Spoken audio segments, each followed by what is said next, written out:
டெல்லி மதுபான கொள்கை முறைகேடு வழக்கில் அமலாக்கத்துறையால் கைது செய்யப்பட்ட முதலமைச்சர் கெஜ்ரிவாலுக்கு 21 நாட்கள் வழங்கப்பட்ட இடைக்கால ஜாமீன் ஜூன் 2ஆம் தேதியுடன் நிறைவடைந்தது.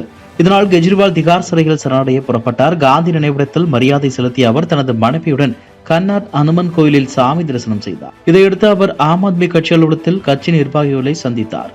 அப்போது கெஜ்ரிவால் பேசியதாவது: என் மீதான குற்றங்களுக்கு எந்த ஆதாரமும் இல்லை. தேர்தல் பிரச்சாரம் செய்ய வசதியாக ஜாமீன் வழங்கிய உச்சநீதிமன்றத்திற்கு நன்றி தெரிவித்துக் கொள்கிறேன். ஆம் ஆத்மி கட்சி எங்களுக்கு முக்கியமல்ல, தேசம்தான் முக்கியம். 21 நாட்களில் ஒரு நிமிடத்தை கூட வீணடிக்கவில்லை. சர்வதிகாரத்திற்கு எதிராக குரல் எழுப்பதற்காக நான் மீண்டும் சிறை செல்கிறேன். சர்வதிகாரத்தை எதிர்த்து போராடுவேன். எனது ஒவ்வொரு சொட்டு ரத்தத்தையும் நாட்டுக்காக தியாகம் செய்வேன். என்னை திறமையான திருடன் என்கிறார் பிரதமர் மோடி. அடக்குமுறை அரசுக்கு எதிராக நீங்கள் குரல் கொடுங்கள். ஓட்டு எண்ணிக்கையின் போது கடைசி வரை இருந்து கண்காணிக்க வேண்டும் என பேசினார். அரவக்குறிச்சி சட்டமன்ற தொகுதியில் போட்டியிட்டு தோல்வியடைந்த பாஜக தமிழக தலைவர் அண்ணாமலை கோவை மக்களவை தொகுதியில் போட்டியிட்டார். அவரை எதிர்த்து திமுக சார்பில் கணபதி ராஜ்குமார், அதிமுக கூட்டணியில் சிங்கை ராமச்சந்திரனும் களமிறங்கினர். இந்த நிலையில் வெளிவந்திருக்கும் தேர்தலுக்கு பிந்தைய கருத்து கணிப்பின்படி கோவை மக்களவை தொகுதியில் போட்டியிடும் திமுக வேட்பாளரான கணபதி ராஜ்குமார் வெற்றி பெறுவார் என கணிக்கப்பட்டுள்ளது. அது மட்டுமல்லாமல் 2ஆம் இடத்தில் அதிமுக வரும் என்றும் அண்ணாமலை 3வது இடத்திற்கு தள்ளப்படுவார் என கணக்கிடப்பட்டிருந்தது.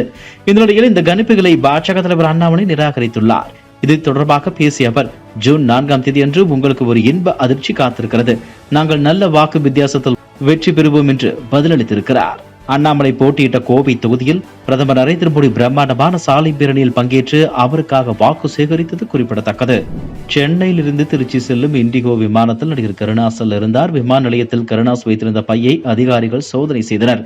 ஸ்கேன் செய்த போது எச்சரிக்கை அலாரம் ஒலித்ததால் பரபரப்பு ஏற்பட்டது. பையில் சோதனையிட்ட போது அதில் 40 துப்பாக்கி குண்டுகள் இருந்தது கண்டுபிடிக்கப்பட்டது. இதையடுத்து பையில் இருந்த 40 துப்பாக்கி குண்டுகளை பறிமுதல் செய்து அதிகாரிகள் விசாரணை நடத்தி வருகின்றனர். துப்பாக்கி உரிமம் தன்னிடம் உள்ளது என ஆவணங்களை அதிகாரிகளிடம் கருணாஸ் காண்பித்துள்ளார். கருணாஸின் பயணத்தை பாதுகாப்பு அதிகாரிகள் ரத்து செய்தனர். அவசரமாக வந்ததால் பையில் இருந்த துப்பாக்கி குண்டுகள் பெட்டியை கவனிக்கவில்லை என அதிகாரிகளிடம் கருணாஸ் தெரிவித்துள்ளார். மத்திய உள்துறை அமைச்சர் அமித்ஷா 150 மாவட்ட கலெக்டர்களை தொடர்பு கொண்டதாக காங்கிரஸ் பொதுச் செயலர் ஜெயராம் ரமேஷ் கூறியிருந்தார். இது தொடர்பாக விளக்கம் கேட்டு அவருக்கு தேர்தல் கமிஷன் நோட்டீஸ் அனுப்பியுள்ளது. ஓட்டு எண்ணிக்கை தொடர்பாக மத்திய உள்துறை அமைச்சர் அமித்ஷா 150 மாவட்ட கலெக்டரிடம் தொலைபேசியில் பேசியுள்ளார். இந்த மிரட்டல் அப்பட்டமானது. பாஜக எந்த நிலையில் உள்ளது என்பதை காட்டுகிறது என எக்ஸ் சமூக வலைதளத்தில் காங்கிரஸ் பொதுச் செயலாளர் ஜெயராம் ரமேஷ் பதிவிட்டிருந்தார். இது தொடர்பாக விளக்கம் கேட்டு அவருக்கு தேர்தல் ஆணையம் நோட்டீஸ் அனுப்பியுள்ளது.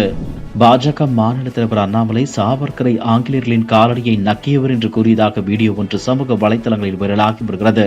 சாவர்கர் ஆங்கிலேயர்களின் காலடியை நக்கியவர் என்று அண்ணாமலை கூறியதாக வைரலாகும் வீடியோவில் தமிழகத்தில் பொதுவாக என்ன சொல்லுகின்றார்கள் என்றால், பிரிட்டிஷ் பூட் லிக்கர் அப்படி என்பார்கள். ஆங்கிலேயரின் பூட்டை நக்கிய வீர் சாவர்கர் அப்படின்னு பொதுவா பேசுவார்கள் என்று அண்ணாமலை பேசுவதை காண முடிகின்றது. இந்த வீடியோவின் முழு பகுதி அக்டோபர் 2, 2021 அன்று பதிவிட்டிருப்பதை காண முடிகின்றது. இந்த வீடியோவின் 6:28 நேரத்தில் அண்ணாமலை பத்திரிகையாளர்களின் கேள்விக்கு பதிலளிக்கும் போது, தமிழகத்தில் வீர் சாவர்கர் குறித்த பேச்சு வரும்போது உடனடியாக ஒரு தாக்குதல் நடக்கும். அவர் ஒரு மன்னிப்பு கேட்டவர். அதுவும் தமிழ்நாட்டை பொறுத்த வரைக்கும் என்ன சொல்லுவார்கள் என்றால், இந்த வார்த்தையை நான் பயன்படுத்த விரும்பவில்லை, இருந்தாலும் தமிழகத்தில் பொதுவாக என்ன சொல்லுகின்றார்கள் என்றால், பிரிட்டிஷ் பூட் லிக்கர் அப்படி என்பார்கள். ஆங்கிலேயரின் பூட்டை நக்கிய வீர் சாவர்கர் அப்படின்னு பொதுவாக பேசுவார்கள். ஆனால் உண்மையிலேயே அம்மனிதனுக்கு இது நியாயம் செய்யுதா என அண்ணாமலை சாவர்கருக்கு ஆதரவாக பேசியிருப்பதை காண முடிந்தது. ஐபிஎல் கிரிக்கெட் தொடரின் மூலம் பிரபலமடைந்த இந்திய அணியில் இடம்பெற்றவர் வெங்கடேஷ் ஐயர். இவர் கடந்த 2021ஆம் ஆண்டு நடைபெற்ற ஐபிஎல் தொடரில் கொல்கத்தா நைட் ரைடர்ஸ் அணியில் இடம்பெற்று சிறப்பாக விளையாடினார். அந்த சீசனில் 10 போட்டிகளில் விளையாடிய இவர் 370 ரன்கள் குவித்து கவனம் ஈர்த்தார். இதில் 37 பவுண்டரி, 14 சிக்சர்கள் அடங்கும். கடந்த ஆண்டு நவம்பர் மாதம் வெங்கடேஷ் ஐயருக்கும் ஸ்ருதி ரங்கநாதனுக்கும் நிச்சயதார்த்தம் நடைபெற்றது. தொடர்ந்து வெங்கடேஷ் ஐயர் ஐபிஎல் தொடரில் கவனம் செலுத்தினார். இந்நிலையில் வெங்கடேஷ் ஐயருக்கும் ஸ்ருதி ரங்கநாதனுக்கும் பெற்றோர்கள், குடும்ப உறுப்பினர்கள் முன்னிலையில் திருமணம் நடைபெற்றது. வெங்கடேஷ் ஐயர் ஸ்ருதி ரங்கநாதன் திருமண புகைப்படங்கள் இணையதளங்களில் வைரலாகி வருகிறது. ஸ்ருதி ரங்கநாதன் இந்தியாவின் நிப்டில் ஃபேஷன் மேனேஜ்மெண்டில் முதுகலை பட்டம் பெற்றார்.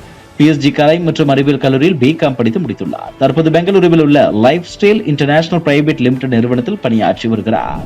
மதுரை அலங்காநல்லூர் அருகே தண்டலை பகுதியில் மதிமுக பிரமுகரின் இல்ல திருமண விழாவில் கலந்து கொண்டு மணமக்களை வாழ்த்திய பின்பு மதிமுக முதன்மை செயலாளர் துரை வைகோ செய்தியிடம் பேசும்போது, தமிழகத்தில் 39 தொகுதிகளிலும் திமுக தலைமையிலான கூட்டணி வெற்றி பெறும் என தேர்தலுக்கு பிந்தைய கருத்து கணிப்பு மூலம் தெரிய வந்துள்ளது. இது 100% நடக்கும். தேர்தல் பிரச்சாரத்தின் போது பிரச்சாரத்திற்கு சென்ற இடங்களில் எல்லாம் மக்களின் ஆதரவு அமோகமாக இருந்தது. ஆகையால் 100% தமிழகத்தில் வெற்றி பெறுவோம். ஆனால் மத்தியில் பிஜேபி 3வது முறையாக ஆட்சியை பிடிக்கும் என்ற கருத்து கணிப்பிற்கு இன்னும் 48 மணி நேரம் பொறுத்திருக்க வேண்டும். 48 மணி நேரம் கழித்துதான் சொல்ல முடியும். ஆனால் இந்திய அளவில் இந்தியா கூட்டணியை 350 தொகுதிகளுக்கு மேல் வெற்றி பெற்று மத்தியில் ஆட்சியை பிடிக்கும். இன்னும் 48 மணி நேரத்தில் பொதுமக்களுக்கு இந்த உண்மை தெரியவரும். மத்தியில் மீண்டும் பாஜக ஆட்சி அமைக்கும் என்று கூறும் கருத்து கணிப்புகளை ஏற்றுக்கொள்ள முடியாது என அவர் கூறினார். இதுபோன்ற செய்திகளை மேலும் தெரிந்து கொள்ள எங்களது யூடியூப், Facebook மற்றும் Twitter ஆப்களை சப்ஸ்கிரைப் செய்யவும்.